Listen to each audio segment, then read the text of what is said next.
Good evening everyone. मैं निखिल शर्मा आप सबका आपके अपने परिवार एसएससी मेकर में हार्दिक स्वागत करता हूं। मैं लेके आया हूं आपके लिए रीजनिंग का अगला सेशन जो बहुत ही बेसिक से होगा और आप लोगों के लिए ये एसएससी जीडी को टारगेट करके बनाए गए सेशन है, जिसमें जो है अच्छे अच्छे क्वेश्चन जो हैं जो एसएससी जीडी में जो आते हैं क्वेश्चन रीजनिंग के, वो सारे क्वेश्चन मैंने इस सेशन में डालने की कोशिश की है। इसी के साथ अपने सेशन को स्टार्ट करते हैं और सेशन का पहला क्वेश्चन आप लोगों के सामने करने की कोशिश करें। पहला जो क्वेश्चन है ये आपका ये कोडिंग डिकोडिंग से क्वेश्चन है। किससे है? कोडिंग डिकोडिंग से क्वेश्चन है और कह रहा है कि यदि किसी निश्चित सांकेतिक भाषा में थैंक्स को SKN THA लिखा जाता है तो उसी सांकेतिक भाषा में स्टूपिड को कैसे लिखा जाएगा। अगर आप यहाँ पे थोड़ा सा ध्यान दोगे तो आपको यहाँ पे एक चीज देखने को मिलेगी कि ये जो थैंक्स जो वर्ड है इसमें जितने अल्फाबेट का यूज किया है और जब इसको डिकोड किया है और डिकोड करने के बाद भी थैंक्स में जो अल्फाबेट थे वो ही अल्फाबेट डिकोड करने के बाद भी हैं। तो इसका मतलब जब सेम अल्फाबेट हो दोनों साइड तो इसका मतलब ये जो क्वेश्चन है ये कोडिंग डिकोडिंग के पोजीशन पैटर्न वाला क्वेश्चन है। और पोजीशन पैटर्न में क्या होता है सबको पता है। क्या बनाते हैं हम? पेयर बना लेते हैं, जोड़े बना लेते हैं, देखते हैं कि कौन सा जोड़ा किधर जा रहा है। क्लियर? अगर हम ध्यान से देखें तो ये जो थैंक्स है क्या है, यहां से देखते हैं थैंक्स को क्या लिख रहे हो आप? THANKS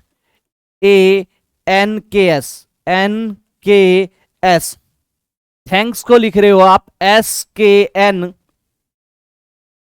THA। क्या लिख रहे हो? थैंक्स को लिख रहे हो SKN THA।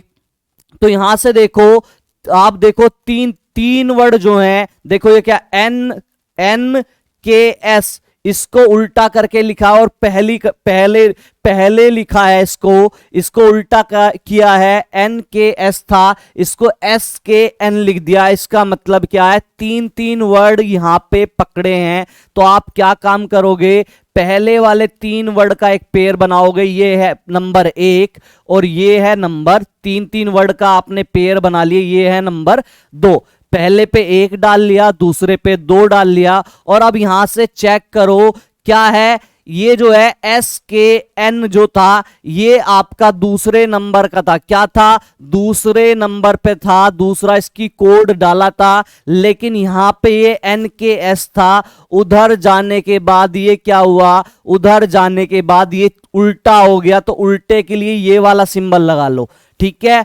एरो अगर नीचे की साइड होगा इसका मतलब ये नंबर उधर जाके उल्टा हुआ है। अगर एरो का साइन ऊपर की तरफ होगा इसका मतलब सेम नंबर लिखा गया है। तो यहां पे क्या है? 2 और ये TH का कोड हमने शुरू में क्या लिखा था? 1। तो क्या हुआ?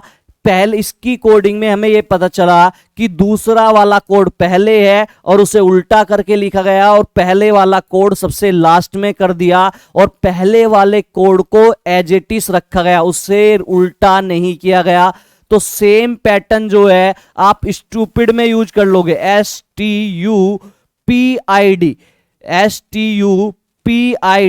ये आपका वर्ड था स्टूपिड। इसकी आपको कोडिंग करनी थी। तो यहां से इसमें भी आप 3 के पेयर बनाओ। इसको नंबर 1 लिखो, इसको नंबर 2 लिखो और ये जो है एज इट इज रहेगा, मतलब इसका कोई उल्टा नहीं होगा। लेकिन सेकंड वाले का अगर हम देखें पहले वाले पैटर्न को फॉलो करें तो इसका क्या कर देंगे? हम उल्टा कर देंगे। और क्या था सेम पैटर्न में? क्या था उधर? 2 नंबर पर जो आपने लिखा है वो पहले लिखे और उल्टा करके लिखें। तो भाई 2 नंबर पे आपका क्या है? PID है। लेकिन एरो जब देखोगे आप नीचे की तरफ इसका मतलब इसको उल्टा करके लिख दो। तो उल्टा करके लिखोगे DIP। क्या लिखोगे? DIP। क्या? DIP। इसके बाद क्या था? ऊपर देखो 1 नंबर था, लेकिन 1 जो है वो आपका कैसा है? वो आपका जैसे लिखा था सेम वैसे ही लिखोगे, इसका कोई उल्टा नहीं होगा। तो क्या है? STU STU। तो स्टूपिड की जो है आपकी कोडिंग का जो है कोडिंग डिकोडिंग में कैसे लिखा जाएगा, DIPSTU। क्या लिखा जाएगा, DIPSTU। ऑप्शन नंबर डी आपका करेक्ट आंसर है। ऑप्शन नंबर डी आपका करेक्ट आंसर है। उम्मीद है आप सब लोगों को समझ में आया होगा। बिल्कुल बेसिक से चल रहे हैं, कोई हबड़ा दबड़ी नहीं है, ठीक है। एग्जाम में अभी टाइम है, बस आप रेगुलरिटी आप इतनी स्टडी करते रहें। इस बार मिशन सिर्फ एक है, इस बार सीने पर वर्दी चाहिए, उसके लिए लगातार रेगुलर पढ़ाई करते रहो। चल जी, इसी के साथ सेशन का दूसरा क्वेश्चन आपके सामने है। क्या कहना चाह रहा है, ये कह रहा है अंग्रेजी वर्णमाला में कौन सा अक्षर बाएं से सातवें के दाएं 6 के दाएं 4 होगा। अभी तक सेशन में जितने भी इस टाइप के क्वेश्चन डाले थे मैंने, अभी तक क्या था, यहां पे दो पोजीशन का क्या होता था, यहां पे 2 पोजीशन थी, लेकिन इस बार जो है पोजीशन 3 हो गई है।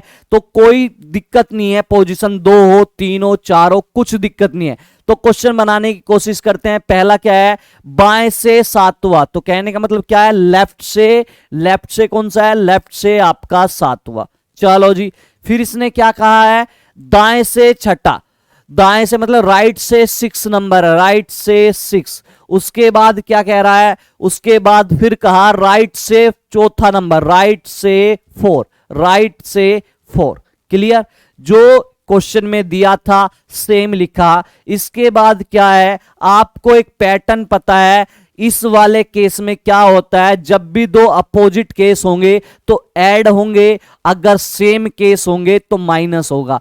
अगर अपोजिट केस कैसे, अल्फाबेट आपका लेफ्ट और राइट अगर एक साथ होगा या राइट लेफ्ट एक साथ होगा तो आपका प्लस होगा। तो यहां से देखते हैं, चलो जी, यहां से देखो ये लेफ्ट है और ये क्या दे रखा राइट, तो ये क्या कर दोगे आप, प्लस कर दोगे। ये ऊपर वाले से कंपेयर करोगे हमेशा, ऊपर वाला लेफ्ट है, नीचे वाला राइट था, तो क्या हो जाएगा, प्लस। अपोजिट केस ऐसी, ऊपर वाला लेफ्ट है और सबसे नीचे वाला क्या है, राइट है, ये भी अपोजिट केस है, तो ये भी क्या हो जाएगा, ये भी प्लस। तो क्या हो जाएगा, 7 में ये दोनों नंबर आप ऐड कर दो, 7 + 6 + 4, 7 + 6 + 4 हो गए हैं। तो 7 और 6 कितना हो गया, 7 6 13 और 13 4 कितना हो गया है, 17। कितना हो गया, 17 हो गया है। इन सारों का सम जो है, इन सारों का योग कितना हो गया, 17। अब देखो स्टार्टिंग पॉइंट कहां से था, आप कहोगे सर स्टार्टिंग पॉइंट L से था। L से मतलब क्या है, लेफ्ट, L4 लेफ्ट। तो भैया वो जो नंबर होगा वो आपका लेफ्ट से 17वां होगा। और लेफ्ट से 17वां नंबर कौन सा होता है, आप सबको पता है, लेफ्ट से 17वां नंबर आपका क्यों होता है, कौन होता है, क्यों। इसलिए इस क्वेश्चन का ऑप्शन नंबर बी आपका करेक्ट आंसर है। उम्मीद है समझ में आया होगा। चलें जी, बहुत अच्छे, चलें आगे बढ़ते हैं सेशन में, और सेशन का जो है तीसरे क्वेश्चन पे चलते हैं। सेशन के आपका तीसरा क्वेश्चन आपके सामने है। ये जो क्वेश्चन है ये आपका सीरीज से क्वेश्चन है। किससे है, सीरीज से। और सीरीज वाले क्वेश्चन में क्या कहा है, 0 2 8 14 और उसके बाद क्वेश्चन मार्क है और लास्ट में आपका 34। आपसे पूछा है इस क्वेश्चन मार्क जो है इसकी जगह जो है इसके प्लेस पे कौन सा नंबर आएगा। तो जब भी आपका ये जो है आपका सीरीज का क्वेश्चन आता है, सबसे पहले आप क्या अप्रोच करते हो, आपकी अप्रोच होती है कि डिफरेंस देख लो। क्या देख लो सर, इसमें डिफरेंस देख लो, क्या थी, 0 2 8 14 और उसके बाद क्वेश्चन मार्क और इधर 34। क्लियर। आप कहोगे सर इसमें गैप देख लो, तो गैप अगर मैं देखूं 0 और 2 के बीच कितने का अंतर है, आप कहोगे सर 2 का अंतर है। 2 और 8 के बीच अगर मैं पूछूं, आप कहोगे सर 6 का अंतर है। ऐसी मैं पूछूं 8 और 6 के बीच कितने का अंतर है, 6 का अंतर है। तो 2 6 6, कोई आपको यहां पे फिक्स पैटर्न नजर नहीं आ रहा है। क्या नहीं आ रहा, यहां पर आपको कोई फिक्स पैटर्न नजर नहीं आ रहा। जब आपको कोई फिक्स पैटर्न नजर नहीं आएगा, इसका मतलब ये अंतर वाले जो अप्रोच थी उससे क्वेश्चन नहीं होगा। अंतर वाली जो आपकी अप्रोच थी उससे ये क्वेश्चन नहीं होगा। क्लियर? चले जी, उससे नहीं होगा तो इसके बाद क्या करते हैं, अब मैंने आपको बताया था ये चेक करते हैं फिर स्क्वायर या क्यूब पे कि क्या ये नंबर स्क्वायर या क्यूब के नजदीक हैं। या याद रखो जो भी सीरीज जीरो से बनेगी वो स्क्वायर या क्यूब से उसका कोई ना कोई लिंक होगा। जब भी कोई सीरीज जीरो से बने, मैक्सिमम टाइम जब भी कोई सीरीज जीरो से बनेगी उसका या तो स्क्वायर किसी चीज का स्क्वायर से या फिर किसी के क्यूब से जरूर लिंक होगा। याद रहेगा, जब भी कोई सीरीज बनेगी जीरो से तो उसका स्क्वायर या क्यूब से कोई ना कोई लिंक रहेगा। अगर मैं देखूं जीरो था, जीरो कैसे बना होगा, अगर मैं देखूं जीरो था, जीरो कैसे बना होगा, अगर मैं स्क्वायर की बात करूं तो भाई जीरो कैसे बनाया होगा, तो हम जीरो बनाने की कोशिश करते हैं स्क्वायर या क्यूब से। एक का स्क्वायर कर दूं और माइनस एक अगर मैं कर दूं तो एक का स्क्वायर आप क्या बताओगे सर, एक का स्क्वायर एक और माइनस एक, एक का स्क्वायर एक और क्या है माइनस एक, तो एक में से एक गया आपका क्या आ गया जीरो, बनी जीरो। चलो जी, एक लॉजिक लगाया, एक का स्क्वायर किया और उसमें से एक घटा दिया तो क्या बना जीरो। चलो जी, अब जो है दो बनाने की कोशिश करते हैं इसी लॉजिक के साथ। दो कैसे बनाएं, अगर मैं एक काम कर दूं, दो का स्क्वायर कर दूं और उसमें से दो ही नंबर घटा दूं, दो का स्क्वायर करके उसमें से दो ही नंबर अगर घटा दिए जाएं तो दो का स्क्वायर क्या होगा, आप कहोगे सर दो का स्क्वायर है चार, दो दूनी चार, और चार में से दो कम कर दो तो चार में से दो गए, क्या बचा दो। तो यहां पे भी ये पैटर्न मेरा फॉलो हो रहा है। कहने का मतलब ये है जो जिस भी नंबर का स्क्वायर कर रहे हो वो ही नंबर घटा रहे हो। चले जी आगे चेक करते हैं, तीन वाले पे आते हैं। यहां पे देखो सॉरी आठ वाले पे आते हैं। आठ से कैसे बना होगा, आप कहोगे सर तीन, पहले एक लिया फिर दो लिया, इस बार सर तीन लो, तीन का स्क्वायर करा, क्या दो का स्क्वायर माइनस दो, आठ क्या है, आठ है ना ये आपका, आठ क्या है, तीन का स्क्वायर करो, तीन का स्क्वायर करो और माइनस क्या कर दो वन, माइनस आप क्या कर दोगे यहां पे वन, दो दूनी चार और चार में से दो कम कर दिया, तीन का स्क्वायर करो और माइनस वन करोगे तो तीन का स्क्वायर किया और माइनस वन करा तो तीन तिया नौ माइनस एक और नौ में से एक आ गया आपका, कितना आ गया आठ, कितना आया आपका आठ आपका आ गया है। ठीक है, चलो जी यहां से वन का स्क्वायर करके वन माइनस किया, दो का स्क्वायर करके दो माइनस किया, फिर तीन का स्क्वायर करके एक माइनस किया, तीन का स्क्वायर नौ और नौ में से एक गया आपका आठ। ऐसी यहां पे क्या किया, यहां पे आप क्या करोगे, यहां देखो चार का स्क्वायर करोगे, क्या करोगे चार का स्क्वायर माइनस क्या कर दोगे दो, आपको 14 लाना है तो 14 कैसे आएगा, देखो यहां 14 कैसे आएगा, ध्यान से देखो आप 14 कैसे आएगा, चार का स्क्वायर किया, चार चौक कितना हो गया 16 और माइनस दो, 16 में से दो गए आपके 14। तो यहां पे एक लॉजिक अगर आप ध्यान से देखो, पहले स्क्वायर करके एक घटाया, ठीक है, फिर दूसरे में स्क्वायर करके दो घटाया, फिर से तीसरे में स्क्वायर करके एक घटाया, फिर अगले वाले में स्क्वायर करके क्या घटाया आपने दो घटाया, तो पहले एक घटाया फिर दो फिर एक फिर दो, तो इस बार नंबर किसका है सीरीज में एक घटाओगे जो भी, तो ये जो क्वेश्चन मार्क है इसमें आपको क्या करना है, ये जो क्वेश्चन मार्क दे रखा है अगला नंबर क्या आएगा आपका पांच, अगला नंबर आपका क्या आएगा, अगला जो नंबर आएगा आपका वो आएगा पांच, क्योंकि सीरीज क्या चल रही है एक दो तीन चार, तो जब अगला नंबर आपका पांच आएगा, क्या आएगा अगला नंबर आपका पांच आएगा, तो यहां से देखो पांच का क्या काम करो, पांच का स्क्वायर, क्या पांच का स्क्वायर दो घटाया था तो इस बार क्या घटाओगे एक घटाओगे, तो पांच का स्क्वायर पांच पूरे 25 और माइनस एक, 25 में से एक गया 24, तो भैया करेक्ट आंसर आपका क्या है 24 आपका करेक्ट आंसर है। क्वेश्चन नंबर 3 का ऑप्शन जो है सी आपका करेक्ट है। उम्मीद है समझ में आया होगा, सीरीज पे क्वेश्चन था और याद रखना है जब भी कोई सीरीज जीरो से स्टार्ट होगी तो आपका क्या होगा, जीरो से जो सीरीज स्टार्ट होगी उसमें स्क्वायर या क्यूब का कोई ना कोई लॉजिक लग रहा होगा। चलें जी, इसी के साथ सेशन को आगे बढ़ाते हैं, अपने नेक्स्ट क्वेश्चन पे चलते हैं। क्वेश्चन नंबर 4, क्वेश्चन नंबर 4 में आपको 4 विकल्प दिए हैं, नीचे दे विकल्पों में से विषम विकल्प चुने। क्या विषम विकल्प चुने? विषम विकल्प का मतलब यह है कि ये 4 ऑप्शन में से 3 ऑप्शन ऐसे हैं जिनमें आपस में किसी ना किसी प्रकार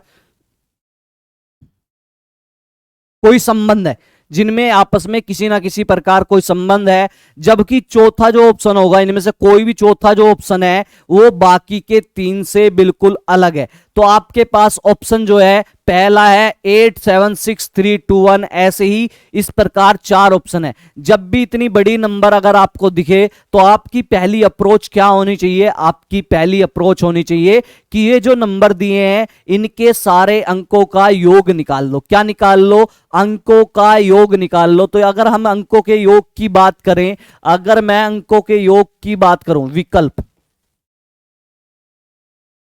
अंकों के योग की बात करते हैं, कितना होगा? तो यहां से देखिए अंक क्या आता है, इसके अंक अलग अलग करके ऐड कर लो। 8 प्लस क्या है? 8 प्लस 7 प्लस 6 प्लस 6 के बाद क्या आपका? 6 के बाद 3 प्लस 2 प्लस 1। इन सारों को ऐड करो। ऐड करने के बाद देखो 8 और 7 कितना हो गया? 15। 15 और 6 कितना हो गया? 21। 21 और 3 कितना हो गया? 24। 24 और 2 26 और 1 27। पहले वाले अंकों के योग निकला, कितना आया? 27। चलो इसी तरह दूसरे वाले के अंक जो हैं इनका योग कर लो। क्या है? 7। क्या है? इधर देखो 7 है और 7 के बाद आपका क्या है? 4। 7 के बाद आपका 4 है। 4 के बाद देखो क्या है? 4 के बाद आपका 2। 4 के बाद 2 है। 2 के बाद आपका 9 है और फिर क्या है? 5 है आपका और फिर आपका 6। इनका भी अंकों का योग निकाल लो, कितना होगा? आप देखो 7 7 और 4 कितना हो गया? 11। 11 और 2 कितना हो गया? 13। 13 और 9 कितना हो गया? 22। 22 और 5 27। 27 6 31। भैया इसका आया 31। ऊपर वाले का 27 था और दूसरे जो आपने अभी निकाला है इसका आ रहा है 31। इसी तरह तीसरे वाले को भी ऐड करो। करो भाई 5 plus 6 plus 4 plus 3 plus 2 plus 7। इसको भी ऐड कर लो भैया, ये कितना आ रहा है इसे भी चेक कर लो। 5 और 6 11। 11 4 15। 15 और 3 कितना हो गया? 15 और 3 18। 2 20 और 1 20 और 7 27। इसका 27 आया। ठीक है, चलो जी जो लास्ट वाला है इसको भी ऐड कर लो। क्या था? 3 plus 6 plus 8 plus 1 plus 2 plus 7। इसके भी अंक जो है अलग अलग करके योग कर लिया। 3 और 6 कितने हो गए? 9। 9 8 17। 17 और 1 18। 2 20 और ये 7 27। तो आपको जब अंकों का योग कर लिया तो 3 ऐसे योग हैं जो बिल्कुल इक्वल हैं, जैसे भैया आपका 27 27 27। तो 3 ऑप्शन के अंकों का योग आपका 27 है, जबकि एक का बिल्कुल अलग है। तो भाई ये 3 जो हैं इन 3 में आपस में कोई ना कोई संबंध है, लेकिन 31 वाला भैया इन 3 से बिल्कुल अलग है। इसलिए इस क्वेश्चन का आंसर क्या होगा? Option B. उम्मीद है समझ में आया होगा। बिल्कुल हर बार जो है एसएससी जीडी के एग्जाम में ऐसे क्वेश्चन आपके डिक्टोक पूछे जाते हैं। सिर्फ क्या होता है, डिफरेंस ये होता है कि वहां पर आपकी जो डिजिट है वो ही चेंज होगी, लेकिन क्या मेथड, सिर्फ जो मेथड होता है वो मेथड बिल्कुल सेम होता है। चलें इसी के साथ सेशन में आगे बढ़ते हैं और अपने नेक्स्ट क्वेश्चन की ओर चलते हैं। नेक्स्ट क्वेश्चन जो है ये आपका घड़ी से है। घड़ी वाला क्वेश्चन जरूर मिलता है भैया एसएससी जीडी के एग्जाम में। रीजनिंग में आपका घड़ी वाला क्वेश्चन बहुत ज्यादा बार पूछा जाता है, तो चलें करने की कोशिश करें। क्या कह रहा है? किसी घड़ी में 5:10 हो रहे हैं। एक घड़ी है उसमें क्या हो रहा है? टाइम 5:10 हो रहे हैं। तो बताओ घड़ी की दोनों सुइयों के मध्य कितने डिग्री का कोण हो। जब भी एंगल की बात करेगा आपको कोई टाइम दे और टाइम के साथ फिर एंगल आपसे पूछे, तो आपके पास एक फॉर्मूला होता है, सिंपल वो वाला फॉर्मूला आप लगा दें। क्या फॉर्मूला होता है, याद है सबको? याद होगा, मैक्सिमम बच्चों को याद होगा, जिन्होंने रीजनिंग पहले पढ़ी है, जिन्होंने नहीं पढ़ी उसको मैं सिखा दूंगा, उसकी टेंशन नहीं लेनी। इस सेशन का सबसे बड़ा प्रॉफिट यही है, यहां पे प्रैक्टिस के साथ साथ आपके सारे कंसेप्ट भी क्लियर होंगे, ठीक है? तो जब भी कोई टाइम दे और टाइम देने के बाद एंगल आपसे पूछे, तो एक फॉर्मूला होता है theta is equal to 16h minus 11m, 16h minus 11m upon 2। ये वाला फॉर्मूला लगा दो, ये वाला आप सिंपल फॉर्मूला लगा दो। अब आप पूछोगे सर h और m क्या है, तो h बराबर है भाई आपका, h बराबर है हावर, HOUR, हावर मतलब घंटे, h बराबर क्या है आपका, घंटे, ठीक है? और m बराबर सबको अब पता चल गया होगा, जैसे ही मैंने घंटे लिखे, m बराबर क्या होता है, m बराबर आपकी होती है मिनट। क्या होती है, m बराबर आपकी होती है मिनट। समझ में आ गया? तो इस वाले ये जो आंसर है, ये जो आपका फॉर्मूला है, इसमें सारी वैल्यू पुट कर दो। क्या कर दो, इसमें आप सारी वैल्यू पुट कर दो। तो पुट करो, घंटे तो भैया h बराबर 5 है, ये तो हो गया h का मान, ये तो हो गया आपका h का मान, और ये हो गया आपका m का मान। समझ में आ गया? ये जो है 5 आपका h का मान हो गया, और m कितना हो गया, 10। तो ये जो है आप फॉर्मूले में रख दो, तो थीटा इज इक्वल टू क्या हो गया, 60, h क्या है आपका 5। तो जब दो चीज आपस में मिली हुई हो, इसका मतलब उनके बीच मल्टीप्लाई का सिंबल है। क्या मल्टीप्लाई का सिंबल है? तो 60 गुना 5 माइनस 11, ऐसी मल्टीप्लाई m की जगह क्या है, मिनट कितनी है आपकी 10, और अपॉन 2। तो यहां से गुना करोगे, 5 से गुना करो इसकी 0, 5 अंक 30, ये 300 आ गया, माइनस इसकी 110 बटे 2। 300 में से आप 110 घटाओगे तो कितना आएगा, आप कहोगे सर 190 आएगा, और 190 को 2 से भाग करो, तो 2 से भाग करो कितना आया, 2 नम 18, एक बचा, एक इधर चला गया, ये 10 बन गया, 2 पंजे 10। तो भैया कितने का एंगल है, आप कहोगे सर 95 डिग्री का एंगल है। जब घड़ी में 5:30 बजेंगे, तो दोनों घड़ियों की सुई जो है, मतलब घंटे वाली और मिनट वाली जो सुई है, उसके बीच जो एंगल है वो 95 डिग्री होगा। क्या होगा, 95 डिग्री होगा। कभी कभी क्या होता है, एक चीज और याद रखो, एग्जामिनर क्वेश्चन को थोड़ा सा घुमा देता है, वो जो है ये वाला एंगल नहीं पूछता है, वो दूसरा एंगल पूछ लेता है। ऑप्शन में 95 दे के कुछ और दे देता है। तो याद रखो, कोई जब भी घड़ी कोई आप ये जो है, जब भी घड़ी जो है कोई किसी टाइम पे होती है, तो एक टाइम पे, जैसे ये 5:30 बजे थी, तो एक टाइम पे जो है घड़ी 2 एंगल बनाती है। कितने बनाती है, 2 एंगल बनाती है। कभी कभी एग्जामिनर ये ना पूछ के दूसरा एंगल पूछता है, तो ये जो होता है ये θ1 होता है। अगर आपसे θ2 पूछ ले, या एग्जामिनर 95 ऑप्शन में ना दे, तो दूसरे वाला एंगल कैसे निकालोगे आप, तो θ2 बराबर हमेशा याद रखना 360 माइनस θ1 कर देना। क्या कर देना, 360 माइनस θ1 करके आप दूसरे वाला एंगल निकाल सकते हो। तो कैसे निकलेगा, दूसरे एंगल की अगर मैं बात करूं, तो 360 में से θ1 कितना आया, θ1 आपका 95 आया था, तो माइनस कर दो 95 को, माइनस कर दो 95 को। 0 में से 5 जा नहीं सकता, एक इधर ले लिया, 10 में से 5 गया आपका 5। जब एक इधर लिया तो यहां 5 बचा, 5 में से इधर से एक ले लूंगा, 15 हो जाएगा।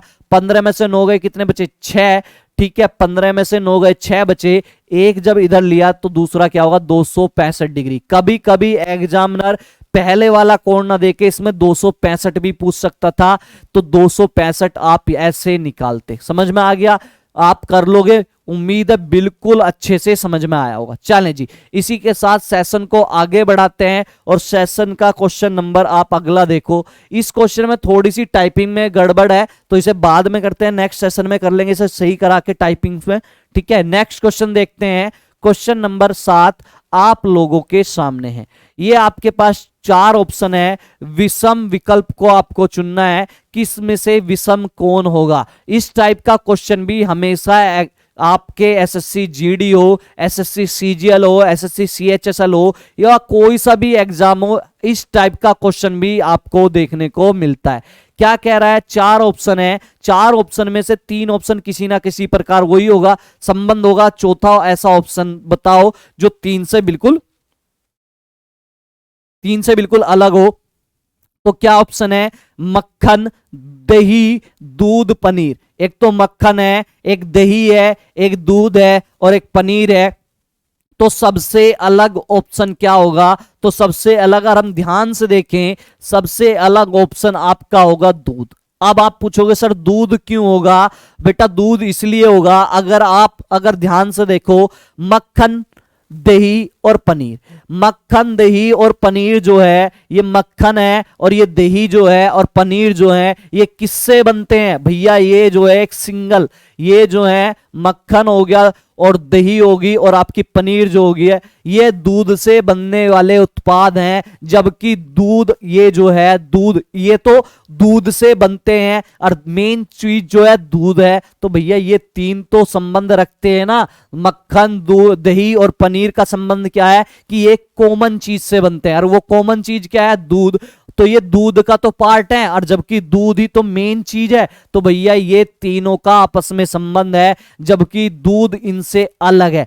ठीक है, दूध जो है, ये जो है दूध के पार्ट है, दूध किसी का पार्ट नहीं है, इसलिए दूध सबसे अलग है, मिल्क सबसे अलग है। इसलिए इस क्वेश्चन का आंसर क्या होगा, ऑप्शन नंबर सी इसका आंसर है।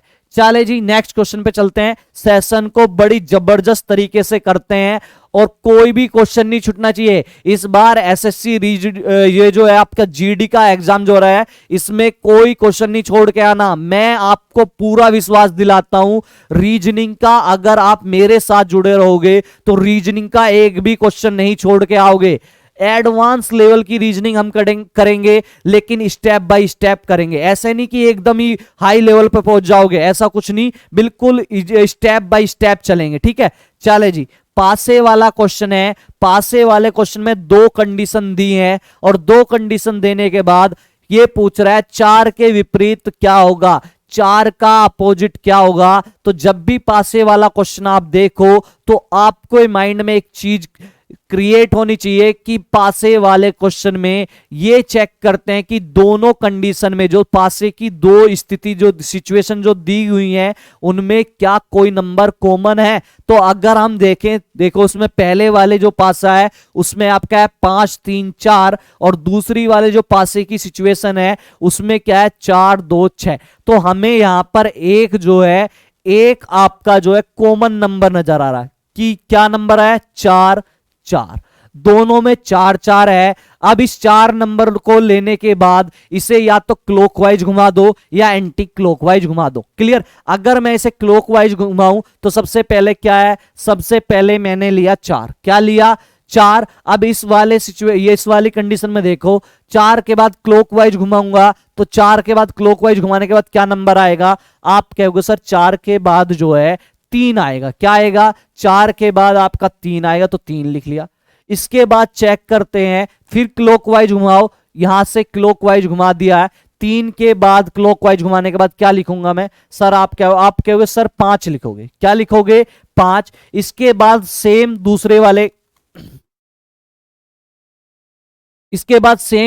वाले सिचुएशन जो है पासे की, उसमें चलते हैं और क्या करते हैं, उसमें भी यही करते हैं। ठीक है, ये क्लॉकवाइज घुमाते हैं। जब पहले वाली सिचुएशन में क्लॉकवाइज आपने घुमाया था तो दूसरे वाले में भी क्लॉकवाइज आप घुमा दो। तो 4 है, 4 लिखा। 4 के बाद क्या लिखा, 6, फिर क्लॉकवाइज घुमा दो। 6 के बाद क्या लिखा आपने, 2। 4 6 2, क्या बना आपका, 4 6 2 आपका बन गया है। इसके बाद ऊपर जो नीचे जो कंडीशन होती है, इसका मतलब 5 का अपोजिट होगा 2 और 2 का अपोजिट 5, इसलिए ऐसी 3 का अपोजिट 6 और 6 का अपोजिट 3। और जो चीज आपकी कॉमन जो थी उसका अपोजिट हमेशा वो नंबर होगा, उसका अपोजिट हमेशा वो नंबर होगा जो नंबर इस क्वेश्चन में मिस है। जो नंबर इस क्वेश्चन में मिस है, आपको पता है पासे की 6 कंडीशन, छह वो होती हैं, पासे पे 6 नंबर होते हैं, पासे की 6 अपने आप में 6 परत होती हैं। तो यहां से देखो 6 तक नंबर है, ऐसा कौन सा नंबर है जो मिस है? तो आप कहोगे सर एक नहीं दिख रहा, तो भैया एक नंबर जो है वो ही आपका 4 का विपरीत होगा। तो 4 का अपोजिट कौन सा होगा? 4 का अपोजिट आपका नंबर डी होगा। ठीक है, उम्मीद है समझ में आया होगा, बिल्कुल अच्छे से समझ में आया होगा। चलें इसी के साथ सेशन में आगे चलते हैं। अपना नेक्स्ट क्वेश्चन देखो। नेक्स्ट क्वेश्चन जो है ये आपका कैलेंडर से है, करने की कोशिश करो। इस क्वेश्चन को जो है आप लोग करने की कोशिश करें।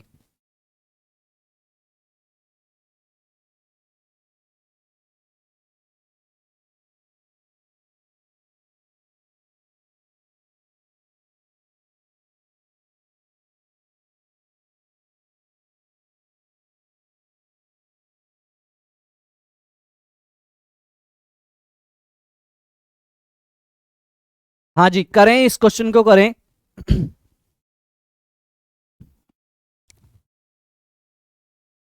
कैलेंडर से क्वेश्चन है, तो चलो करते हैं। क्या है? राज को याद है कि मैच 26 अप्रैल के बाद है लेकिन 30 अप्रैल से पहले। भैया राज एक बंदा है, वो क्या कह रहा है कि मुझे याद है भैया मैच जो है 26 अप्रैल के बाद है लेकिन 30 अप्रैल से पहले है। 26 के बाद 30 से पहले, तो कंडीशन क्या बनेगी भैया? राज के अकॉर्डिंग या तो मैच 27 को है या 28 को या फिर क्या 29 को। भाई राज के अकॉर्डिंग तो भैया यही तो है कंडीशन। राज कह रहा मुझे याद है भैया मैच जो है वो 26 अप्रैल के बाद है लेकिन 30 से पहले। तो 26 के बाद कौन सी डेट आती है? 27, 28, 29, 30 से पहले भी है ये। चलो जी, जबकि सुनील को याद है, भैया एक बंदा है सुनील। अब सुनील के अकॉर्डिंग कंडीशन देख लो भैया, सुनील क्या कह रहा है? सुनील को याद है कि मैच 22 अप्रैल के बाद लेकिन 28 से पहले है। 22 अप्रैल के तो बाद है लेकिन 28 से पहले है। तो वही सुनील के अकॉर्डिंग कंडीशन क्या है? सुनील के अकॉर्डिंग क्या होगा? 22 के बाद तो 23 को होगा या 24, 25, 26, 27, 28 से पहले भी कहा। तो भाई ये जो डेट ली है 25, 26, 27, ठीक है, ये 22 के बाद हैं लेकिन 28 से पहले हैं। क्योंकि इसने कहा ना 22 के, जो सुनील को याद है कि मैच जो है 22 अप्रैल के बाद लेकिन 28 से पहले। दोनों कंडीशन लिख लोगे, करना कुछ नहीं, बड़ा सिंपल क्वेश्चन है। इसमें एक चीज देखनी है, दोनों कंडीशन में कौन सा नंबर कॉमन है। अगर हम देखें दोनों कंडीशन में जो है क्या नंबर कॉमन दिख रहा है आपको? भैया इधर भी 27 है और इधर भी 27 है। तो जो भी नंबर कॉमन होगा हमेशा इस टाइप के क्वेश्चन का आंसर वही होगा। तो एक्चुअल में भैया देखो 27 अप्रैल को मैच था, 27 अप्रैल को मैच है या था, जो भी था 27 अप्रैल को है, क्योंकि दोनों की कंडीशन में 27 अप्रैल आ रहा है। क्लियर? तो उम्मीद है समझ में आया होगा। इस टाइप का क्वेश्चन भी आपको एसएससी जीडी के एग्जाम में देखने को मिलता है। चलें इसी के साथ क्वेश्चन नंबर 10 की ओर चलते हैं। और क्वेश्चन नंबर 10 जो है आपका क्या है? 10 आपका है, ये जो है ये आपका डायरेक्शन से क्वेश्चन है। क्या है? एक व्यक्ति उत्तर की ओर मुंह करके खड़ा है, पहले वह 45 डिग्री दक्षिणावर्त मुड़ता है। एक चीज याद रखना, दक्षिणावर्त का मतलब है क्लॉकवाइज। क्या? दक्षिणावर्त क्या है आपका? क्लॉकवाइज। क्या है आपका? क्लॉकवाइज। और वामावर्त जो होता है वो है आपका एंटी क्लॉकवाइज। क्या? Anti clockwise. याद रहेगा, दक्षिणावर्त क्लॉकवाइज और ये जो है वामावर्त जो है ये आपका एंटी क्लॉकवाइज होता है, दक्षिणावर्त क्लॉकवाइज। ठीक है, याद रखना। एक चीज और याद रखना इस टाइप के क्वेश्चन में, जब भी मैं कहूं क्लॉकवाइज, क्लॉकवाइज का मतलब है आपको राइट टर्न लेना, राइट। क्लॉकवाइज जब भी आपसे मैं कहूंगा इस टाइप के क्वेश्चन में क्लॉकवाइज घूम जाओ, इसका मतलब राइट टर्न लेना है। और जब भी मैं कहूं आपसे एंटी क्लॉकवाइज घूम जाओ तो इसका मतलब लेफ्ट टर्न लेना है। क्या लेना है? लेफ्ट टर्न लेना है। तो ये याद रखना, क्लॉकवाइज कहूंगा तो राइट, एंटी क्लॉकवाइज कहूंगा तो लेफ्ट। तो करने का तरीका क्या है? एक व्यक्ति उत्तर की ओर मुंह करके खड़ा है, पहले वह 45 डिग्री दक्षिणावर्त मुड़ता है, मतलब पहले 45 डिग्री क्लॉकवाइज जाता है, फिर 90 डिग्री एंटी क्लॉकवाइज जाता है, और लास्ट में वो जो है 135 डिग्री 135 डिग्री दक्षिणावर्त मतलब क्लॉकवाइज जाता है। अब तो ये क्या पूछ रहा है, तो अब व्यक्ति का जो मुंह है वो कौन सी दिशा में है। करना कुछ नहीं है, पहले भी सेशन में ऐसे क्वेश्चन करे थे, लेकिन सेशन में क्या था, पहले वालों में क्या आपको सिर्फ लेफ्ट और राइट देता था, क्लॉक या एंटी क्लॉकवाइज या कोई एंगल नहीं देता था। करना कुछ नहीं है, सिंपल सी बात है, वही काम करना है, क्लॉकवाइज और एंटी क्लॉकवाइज गिनने हैं। क्लॉकवाइज से एंटी क्लॉकवाइज हमेशा कट जाते हैं, याद रखना। तो अगर मैं देखूं सबसे पहले क्या है, 45 डिग्री 45 डिग्री क्या कहा इसने, क्लॉकवाइज। क्या है, क्लॉकवाइज है भैया, पहले 45 डिग्री क्या घूमा, क्लॉकवाइज। अब इसके बाद क्या कहा था उसने, वो 90 डिग्री एंटी क्लॉकवाइज, उसके बाद है 90 degree anti clockwise, 90 degree anti clockwise. इसके बाद में लास्ट में क्या है, फिर इसने कहा 135 डिग्री क्लॉकवाइज, 135 डिग्री क्लॉकवाइज। याद रखना क्लॉकवाइज वाले एक तरफ जुड़ जाएंगे और एंटी क्लॉक वाले एक तरफ। तो यहां से देखूं तो यहां पे 135 और 45 कितने हो जाएंगे, तो यहां पे जो है भैया 135 और 45 180 क्या होगी, 180 क्लॉकवाइज होगी। क्या होगी आपके, 180 क्लॉकवाइज होगी। तो 180 क्लॉकवाइज हैं और 180 डिग्री क्लॉकवाइज हैं, और आपके जो है एंटी क्लॉकवाइज कितने हैं, 135 डिग्री। मैंने अभी बताया था क्लॉकवाइज में से एंटी क्लॉकवाइज आप माइनस कर लेते हो। तो यहां से अगर मैं देखूं, यहां से अगर आप देखो, ये चीज अलग कर दो, यहां से देखो तो भैया 180 क्या आया था, 180 क्लॉकवाइज में से आप माइनस कर दोगे, कितने एंटी क्लॉकवाइज हैं आपके, एंटी क्लॉकवाइज है 90, 90 एंटी क्लॉकवाइज अगर आप माइनस करोगे, याद रहना क्लॉकवाइज से एंटी क्लॉकवाइज कटता है या माइनस होता है, ठीक है। तो कितने बच गए, आप कहोगे सर 90 बच गए, और कौन सा बड़ा था, आप कहोगे सर क्लॉकवाइज वाला बड़ा था, इसलिए 90 डिग्री कितना क्लॉकवाइज। तो जो भी लास्ट में आएगा, जो भी लास्ट में आएगा वो ही काम आपको करना है कि जो डायरेक्शन दी थी उससे 90 डिग्री आप क्लॉकवाइज घूम जाओ। डायरेक्शन कौन सी दी थी, डायरेक्शन यहां याद रखो, देखो ये नॉर्थ है, ये साउथ होती है, ये ईस्ट है, ये वेस्ट है।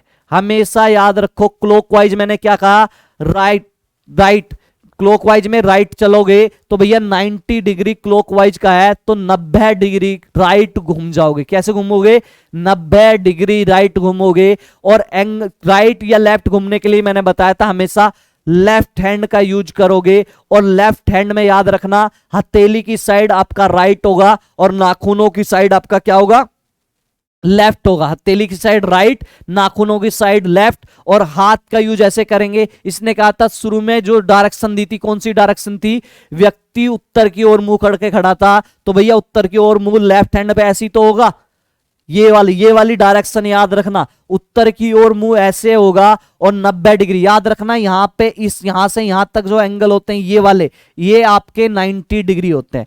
तो भाई यहां पे हूं और मुझे 90 डिग्री क्लॉकवाइज चलना है, और क्लॉकवाइज का मतलब है राइट।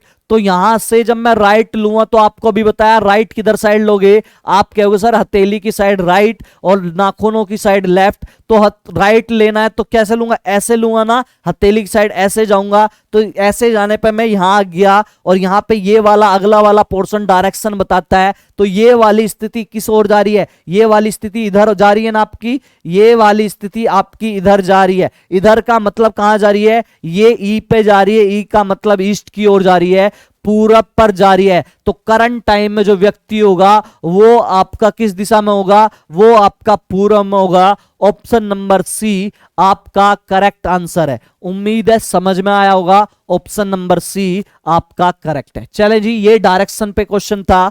कुछ पॉइंट जो थे आपको याद रखने थे, क्या क्या पॉइंट थे वो पॉइंट मैंने आपको बता दिए। क्लियर, क्लॉकवाइज मतलब राइट, राइट टर्न लोगे, एंटी क्लॉकवाइज मतलब क्या, लेफ्ट टर्न लोगे, और क्या होगा, क्लॉकवाइज में से एंटी क्लॉकवाइज हमेशा कटता है या माइनस होता है।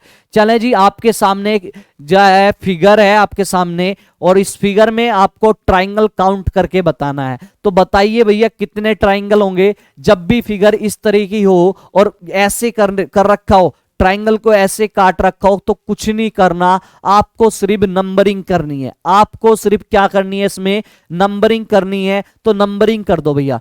क्या, अगर मैं देखो इसका नंबर 1 डाल दो, ये 2 डाल दो, ये 3 डाल दो, ये 4 डाल दो, ये 5 डाल दो, ये 6 डाल दो। नंबरिंग कर ली, और नंबरिंग करने के बाद सिंपल सा क्या काम करो, सारी नंबरिंग को जोड़ लो। सारी नंबरिंग जो थी उनको आप जोड़ लो। तो भैया किस किस को जोड़ोगे, 1 प्लस नंबरिंग जो करी 2 प्लस 3 प्लस 4 प्लस आपका 5 और प्लस 6, इन सारों को जोड़ लो। तो भैया जोड़ो, 1 1 और 2 कितना हो गया, 3 3 और 3 कितना हो गया, 6 6 4 कितना हो जाएगा, 10 10 5 15 15 6 कितना हो गया, 21। तो भैया इस वाले जो फिगर दी थी इसमें त्रिभुजों की संख्या कितनी है आपकी, तो आप कहोगे सर इसमें त्रिभुजों की संख्या आपकी है 21। कितनी है, 21। चाहे कुछ भी हो, कोई भी फिगर दे इस टाइप की, अगर सपोज करो ये फिगर दे रही है, अगर देखो ऐसे कोई फिगर दे दे त्रिभुज में, ऐसे कोई फिगर दे तो आपसे ऐसे काट दे, ये आपका ऐसे काट रहा, ये आपका ऐसे काट दिया और आपसे पूछ रहा है कि कितने त्रिभुज हैं। कुछ नहीं करना, सिर्फ आपको त्रिभुज में क्या करना है, सिर्फ आपको नंबरिंग डालनी। क्या डालनी, नंबरिंग। तो देखो कैसे डालते हैं, 1 2 3 4 5 6 7 8। नंबरिंग डालने के बाद सारों को जोड़ लो। जोड़ने का एक और अच्छा तरीका है, अगर आप ऐसे जोड़ते हो ना तो आप इसमें टाइम लगता है, तो याद रखो जोड़ना कैसे जल्दी, जो नंबर लास्ट आए, जो नंबर लास्ट आए उस नंबर की गुणा अगले वाले नंबर से करके उसका आधा कर दो। दोबारा फिर सुनो, ऐसे नंबरिंग करने के बाद जो भी नंबर लास्ट पे आ रहा है उससे अगले वाले से उसकी गुणा कर दो, उससे अगले वाले से उसकी गुणा कर दो, उससे जो है अगले वाले से उसकी गुणा कर दो। एक सेकंड, चलें जी, उससे अगले वाले से उसकी गुणा कर दो। तो लास्ट नंबर आप अगर देखोगे 8 है, तो 8 से अगला नंबर क्या होगा, आप कहोगे सर 8 से अगला नंबर 9 होगा, और गुणा करके उसका आधा कर दो, 9 अट्ठे 72, और 72 का आधा कितना होगा, 36। तो भैया इसमें ट्राइंगल कितने होंगे, 36। बिल्कुल पेन और पेन उठाने की बिल्कुल भी जरूरत नहीं है। आपने जैसे इसमें काउंटिंग करी थी 6, तो 6 से अगला नंबर जो भी आता है, इससे अगला नंबर जो भी आए उससे गुणा करो। तो 6 से आगे क्या आता है, आप कहोगे सर 7, तो 6 की 7 में गुणा करी, आप कहोगे 7 छिंग 42, कितना आया, 42 आया, और उसके बाद मैंने क्या कहा, उसका आधा कर दो। 42 का आधा करोगे कितना आ गया, 21। ऐसी अगर मैं कहूं यहां नंबर 10 आ जाता, क्या आ जाता, सपोज करो 9 नंबर आ जाता, यहां लास्ट में नंबर 9 आता, तो कितने ट्राइंगल होते। तो आपके अकॉर्डिंग क्या होता, भाई 9 आ रहा है, 9 से आगे क्या आता है, 10, तो दोनों की गुणा कर लो, 9 धाम 90 हो गया, और उसके बाद आधा कर लो, क्या हो गया, 45। तो इस तरीके से आप क्वेश्चन में टाइम बचा सकते हो। कितने भी ट्राइंगल में इस टाइप के आ जाए, सिर्फ नंबरिंग करो और उन सारों को जोड़ लो, कुछ नहीं करना। चलें, उम्मीद है समझ में आया होगा। चलें, इसी के साथ क्वेश्चन नंबर आपका 12वां, क्वेश्चन नंबर 12 पे चलते हैं। 12वां जो है आपका लुप्त संख्या से क्वेश्चन है। 12वां जो क्वेश्चन है आपका, वो आपका लुप्त संख्या से क्वेश्चन है। ये एक फिगर है, फिगर के बाद ये जो बाहर की साइड दिए हैं 3 नंबर दिए हैं, और 3 नंबर से आपको देख रहे हो बीच वाला जो नंबर है मिड वाला बन रहा है। तो दूसरे डायग्राम में बीच वाला गायब है, वो बीच वाला ही आपको बताना है क्या होगा। अगर आप ध्यान से देखें क्वेश्चन में, तो क्वेश्चन में ध्यान से देखने पे एक चीज आपको पता चल रही होगी कि सारे के सारे नंबर किसी ना किसी चीज के वर्ग हैं। सारे के सारे नंबर किसी चीज के वर्ग हैं। तो अगर हम लॉजिक लगाएं तो वर्ग पे लॉजिक कोई ना कोई लगेगा, क्योंकि सारे नंबर जब ये किसी ना किसी नंबर के क्या हैं, वर्ग हैं। अगर मैं बात करूं 64 की, अगर मैं बात करूं 64 की, तो 64 किसका वर्ग है, तो आप कहोगे सर किसका स्क्वायर है 64, तो आप कहोगे सर 8 का स्क्वायर है। अगर 36 की बात करूं तो ये किसका स्क्वायर है? आप कहोगे सर 6 का स्क्वायर है। अगर 49 की अगर मैं बात करूं तो आप कहोगे सर ये 7 का स्क्वायर है। किसका? 7 का स्क्वायर। हर नंबर जो है किसी ना किसी का स्क्वायर है और इनसे आपको मिड वाला नंबर बनाना है। तो ये जो स्क्वायर थे, अगर मैं इन स्क्वायर वालों को सारों को जोड़ के देखूं, ये जो स्क्वायर हैं अगर इन सारे स्क्वायर को जोड़ के देखूं, क्या है? पहला स्क्वायर क्या था? 8 का था स्क्वायर। दूसरे वाला किसका स्क्वायर था? आप कहोगे सर 6 का स्क्वायर था। तीसरे वाला किसका स्क्वायर था? आप कहोगे सर 7 का स्क्वायर था। अगर इन तीनों को मैं जोड़ लूं तो जोड़ने पे क्या मिलेगा? 8 6 14 7 21। 8 6 14 और 7 21। इसका मतलब मेरे पास एक लॉजिक आ गया है कि जो नंबर बाहर की साइड दे रखा है वो किसी ना किसी का स्क्वायर है, और जिसका भी स्क्वायर है तीनों को आपस में जोड़ लो और जोड़ने पर मुझे मिड वाला नंबर मिल रहा है। तो सेम पैटर्न आप इस वाले फिगर में भी फॉलो करो। आप देखोगे ये जो है 81 किसका स्क्वायर है? 81 आप कहोगे सर 9 का स्क्वायर होता है। 9 का स्क्वायर सर 81 होता है। अगर मैं पूछूं 121 जो है ये किसका स्क्वायर है? तो आप कहोगे सर ये जो होता है ये 11 का स्क्वायर होता है। किसका? 11 का स्क्वायर होता है। अगर मैं पूछूं 100 किसका स्क्वायर होता है बेटा? तो आप कहोगे सर ये जो है 10 का स्क्वायर होता है। किसका? 10 का स्क्वायर होता है। और लॉजिक क्या लगाया था अभी हमने? लॉजिक हमारा ये था जो भी नंबर जिसके भी स्क्वायर हैं वे सारे नंबर आपस में ऐड कर लोगे तो मिड वाला नंबर आ जाएगा। तो क्या क्या नंबर आए थे स्क्वायर वाले? हमारा 11 का स्क्वायर आया था, 11 नंबर ले लिया। ऐसी एक 9 का स्क्वायर था, 9 ले लिया। ऐसी एक 10 का स्क्वायर था तो मैंने यहां पे 10 ले लिया। और सारों को ऐड कर दो, ऐड करने पर मिड वाला नंबर आ जाता है, पुराने वाले जो पिछले वाला पैटर्न हमने देखा। क्लियर? तो यहीं से करेंगे। 11 और 9 कितना हो गया आपका? 11 और 9 आपका हो गया 20। 20 और 10 30। तो क्या हो गया? मिड में जो नंबर आएगा वो 30 आएगा। क्या आएगा? 30। उम्मीद है समझ में आया होगा, बिल्कुल अच्छे से समझ में आया होगा। ठीक है, चलें जी। तो ऑप्शन नंबर सी इसका करेक्ट आंसर है। ऑप्शन नंबर सी आपका इस क्वेश्चन का करेक्ट आंसर है। चलें इसी के साथ सेशन को आगे बढ़ाते हैं, आगे के क्वेश्चन भी देखते हैं। ठीक है, उन्हें भी करने की कोशिश करते हैं। चलें नेक्स्ट क्वेश्चन जो है आपका 13वां क्वेश्चन है। ठीक है, ये भी एक एनालॉजी का क्वेश्चन है और यहां से आपकी बेसिक नॉलेज की जानकारी लेना चाहता है। एग्जामिनर आपसे पूछना चाहता है कि क्या आपको बेसिक नॉलेज भी है।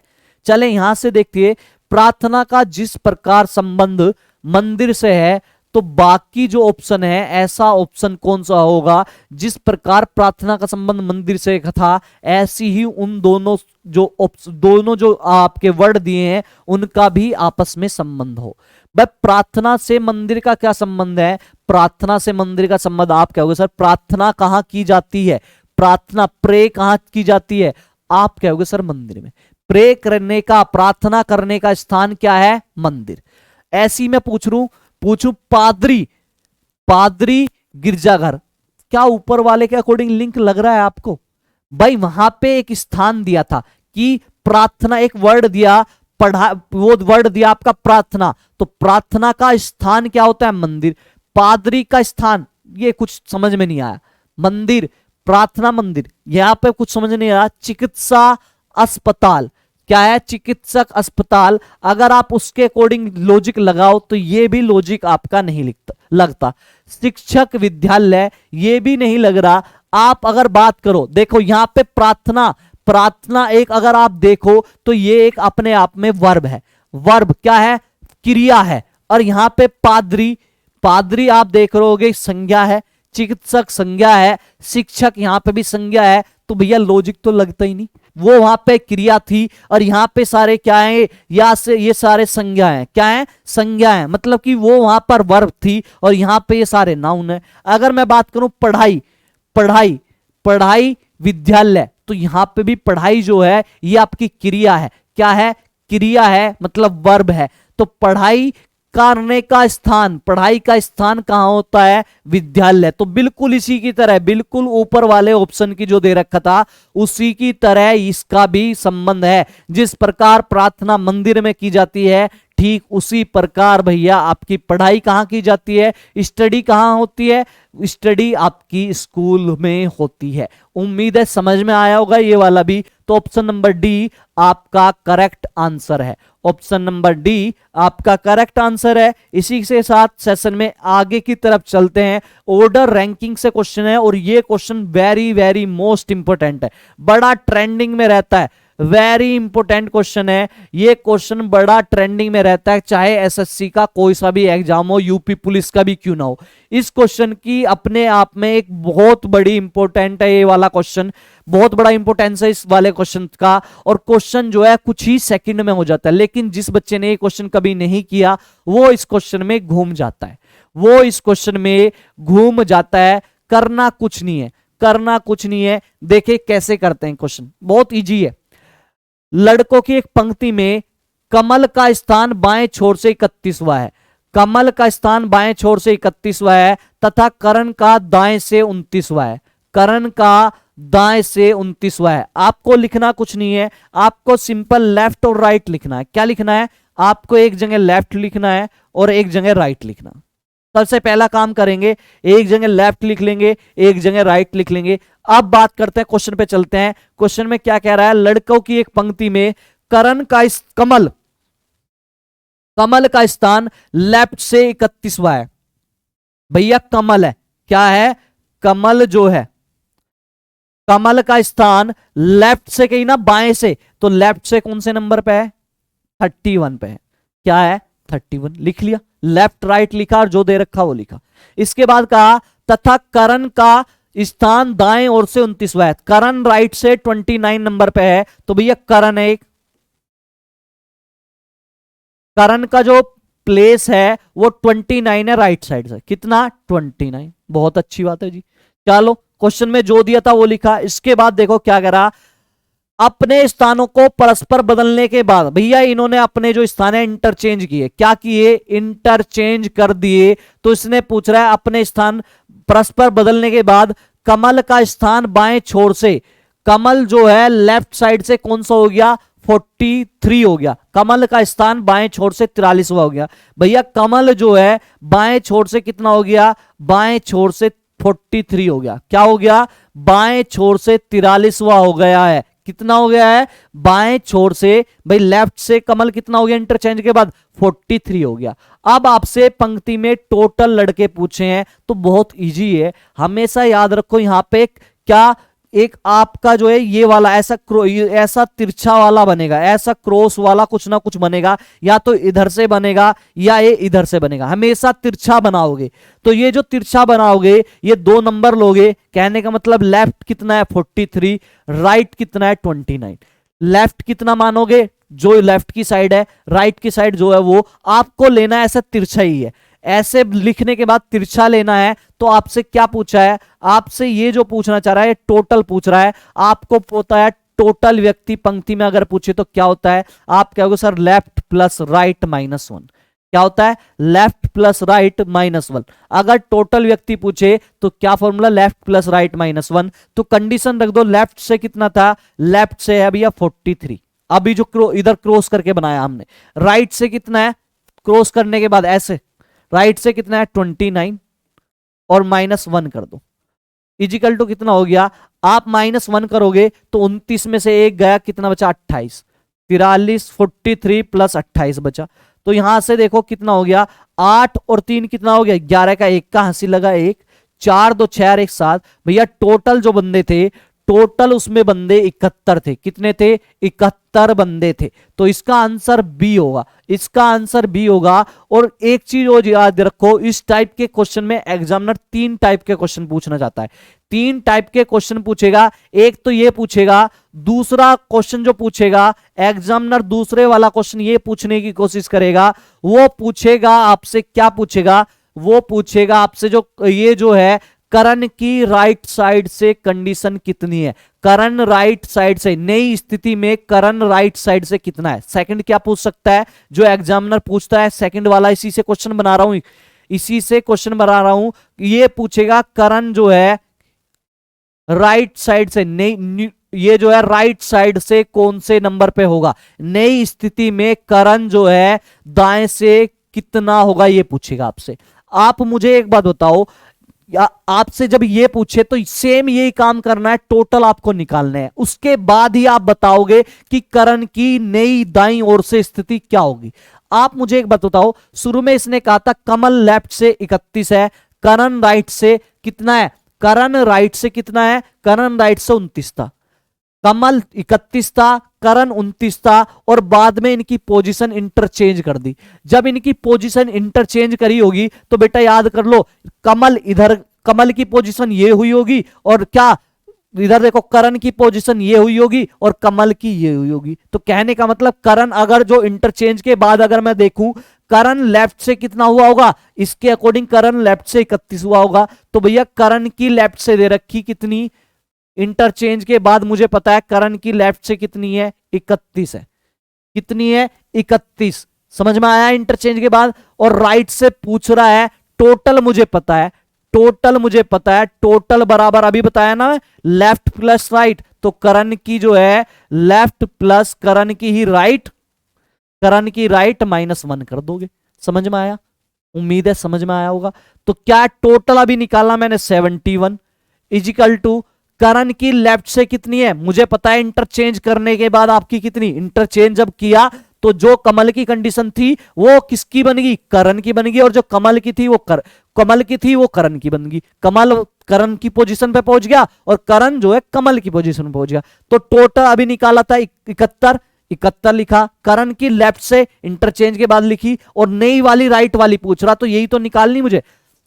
करण की जो है राइट वाली कंडीशन तो निकाल ली -1, 31 में से 1 गया 30, कितना बचा 30 बचा। तो यहां से देखो ये प्लस का इधर 30 बचेगा भाई, 31 में से 31 में से 1 गया 30, तो यहां 30 बचा, तो 30 प्लस का इधर जाके क्या का हो जाएगा, माइनस का हो जाएगा 30।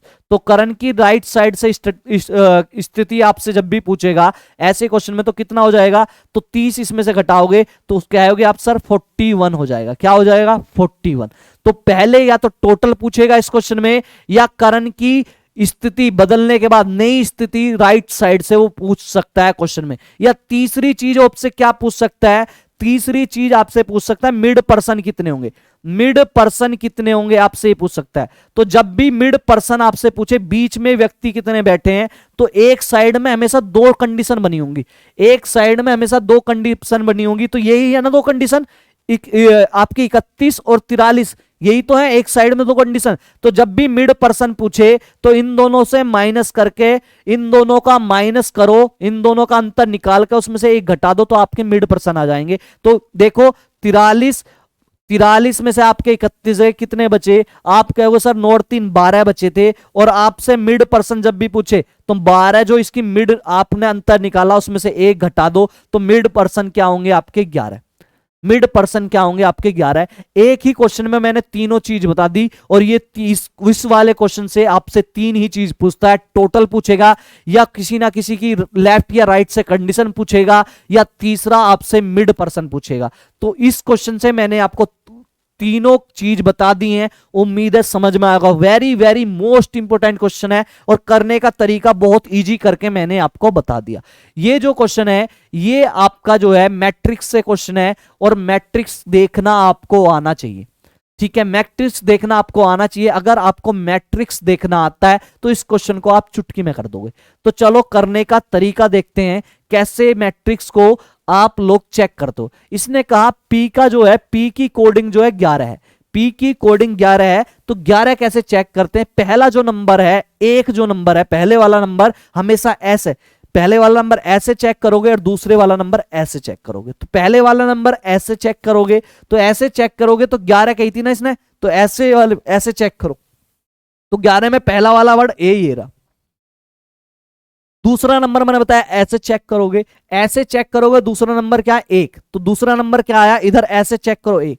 अब इसके यहां पे ऐसे देखो, ये ऐसे, यहां पे देखो, यहां से ऐसे लाओ, और ऐसे लाने के बाद ऐसे घुमा दो जिसके सामने भी आ रहा है। तो यहां से ऐसे लाया, ऐसे घुमाया, तो यहां पे घुमाने पे मेरा जो आ रहा कोड आ रहा पी, मेरा जो कोड आया पी। तो कहने का मतलब 11 का नंबर पी है। बिल्कुल सही कह रहा भैया, चेक करना सीखा रहे।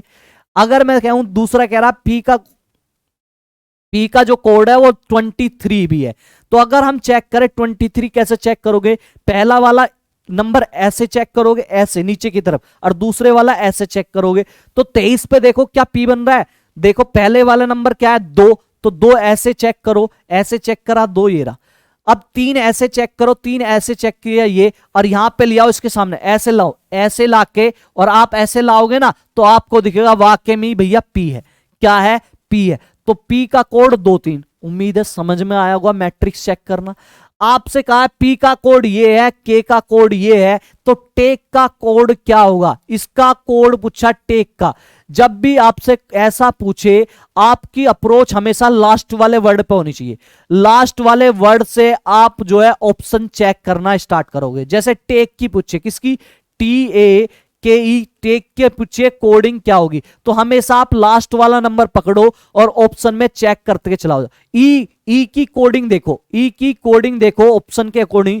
ऑप्शन अगर मैं लास्ट वाला देखूं, डी में ई की कोडिंग कह रहा है 87, क्या ई किसके बराबर है, अगर ऑप्शन लूं मैं डी 87। 87 चेक करो, क्या 87 पे आपका ई आता है, तो 87 चेक करेंगे, 8 ये रहा, 8 ये रहा, ऐसे पहला नंबर ऐसे, दूसरा ऐसे, दूसरा ऐसे, 8 ये रहा, 7 ये रहा, 87 देखो ये 7 और ये 80, हाँ जी 87 पे आपका ई आता है।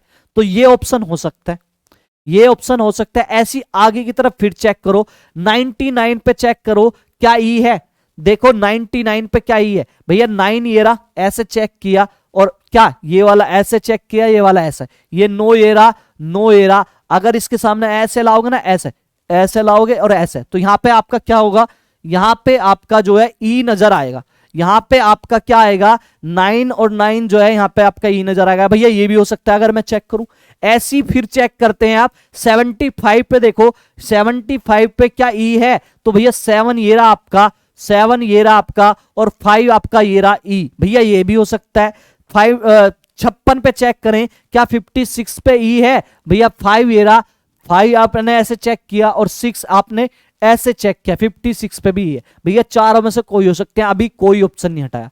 अब इसके बाद अगले वाला नंबर आप चेक कर लो, इसके बाद जो है आप अगले वाला नंबर चेक करने की कोशिश करो, पिछले वाला जब मिल जाए ना उसके बाद पहले वाला नंबर चेक करो। टी अगर मैं चेक करूं, यहां से चेक करना स्टार्ट करो, क्या टी का कोड क्या है 2 2, तो चेक करो क्या 2 2 पे टी बन रहा है, तो पहला नंबर ऐसे चेक करोगे और दूसरा नंबर ऐसे चेक करोगे, तो 2 ये रहा भैया, ऐसे चेक किया तो 2 ये रहा, और 2 कहां है, ये 2 ये रहा, तो भैया ऐसे चेक किया, हाँ जी टी 2 2 पे आ रहा है, तो ये भी आपका क्या बन सकता है। ऐसी बी देखूं 4 1 पे क्या टी आ रहा है, तो 4 4 कैसे चेक करोगे, ऐसे, तो 4 ये रहा और 1 ये रहा, ये जी 4 1 पे, हाँ जी 4 ऐसे चेक किया, 1 ऐसे चेक किया, टी आपका बन रहा है, तो ये भी हो सकता है। अभी तक कोई फाइनल नहीं है। अगर 0 3 देखूं मैं, 0 और 3 देखूं, तो यहां पे आपका 0 3 पे भी टी बन रहा है, 2 2 चेक करोगे आप, जैसे मैंने चेक किया 2 2 पे भी आपका टी बन रहा है। तो भाई अभी तक हम जो है कोई भी ऑप्शन नहीं हटा पाए, तो इसलिए अगले वालों को चेक करके देखते हैं। ये नंबर चेक कर लिए, सारे के सेम सेम मिल रहे हैं।